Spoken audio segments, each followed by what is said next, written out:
Hi, I'm Matt Sargent with ABC Acres in Hamilton, Montana. I'm out here today along our eastern boundary next to a beautiful weeping willow that was planted when Tim first started ABC Acres. We're doing some pruning, but following the third ethic of permaculture, we're going to return the surplus. And we're going to do that by propagating more willow trees. It's super easy. I'm going to get to pruning, and then I'll show you how it's done.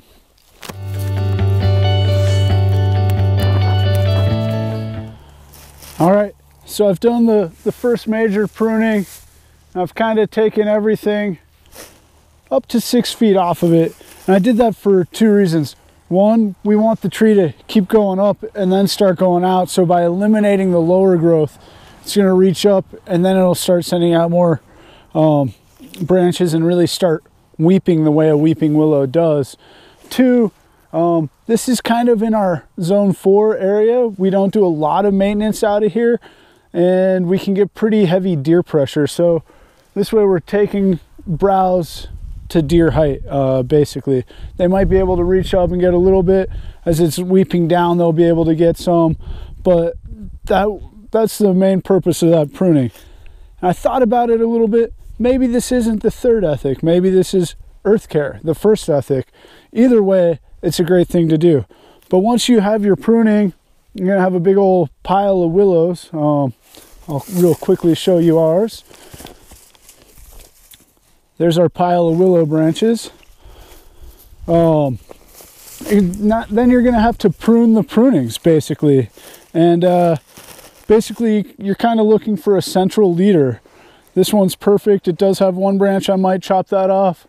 I'm not going to make you watch me go through all of these, but before I start doing that, why willow? Well, if you've watched previous episodes, you'll know that you can make a great rooting tea, rooted in nature. Link to that right now. And it's also a great source of fodder if you're looking for alternative feeds for goats, cows, etc. Fuel-free fodder is another episode we've done. That should be linked right about now.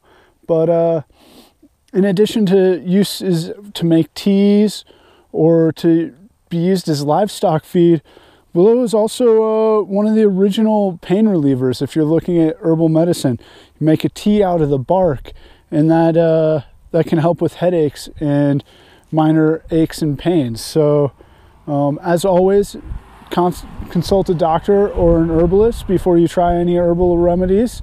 But I think willow is an amazing medicine, and it's also just great for our environment.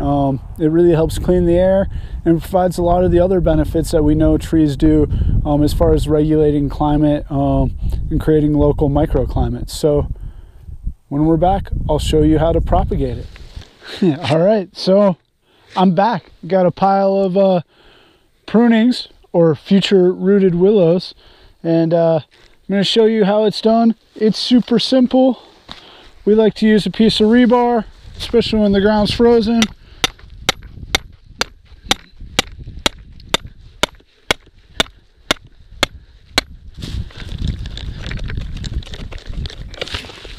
Let the hammer do the work. Take a cutting, stick it in. As long as the ground is wet, you're going to get a willow. For our purposes here, I'm going to space these every 2 steps, which is way closer than weeping willows should be, especially once they reach canopy. Like I said, this is a high traffic deer and elk area.